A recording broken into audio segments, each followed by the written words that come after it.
আপু, তুমি কি করছো? সাদ, আমি তো টিভিতে খবর দেখছিলাম।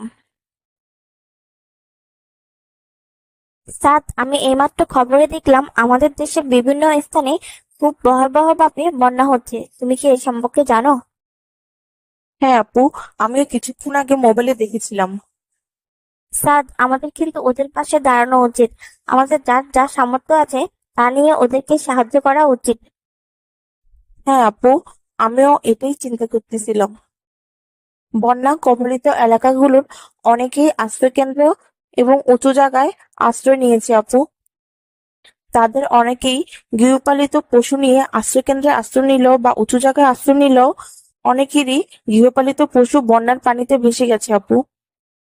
হ্যাঁ সাদ, বন্যা কবলিত এলাকার মানুষগুলোর জন্য খুব খারাপ লাগছে। ঠিক বলেছ আপু, আমাদের খুব দ্রুত ওদের সাহায্য করা উচিত। হ্যাঁ সাদ, আমাদের ওদের পাশে দাঁড়ানো উচিত। আমরা আমাদের বন্ধুদের থেকে সাহায্য নিব এবং আমাদের এলাকা থেকে ডোনেশন তুলবো বন্যার্তদের জন্য। ঠিক বলেছ আপু, আমরা আজ থেকে আমাদের বন্ধুদেরকে নিয়ে ওদের জন্য ডোনেশন তোলা শুরু করব।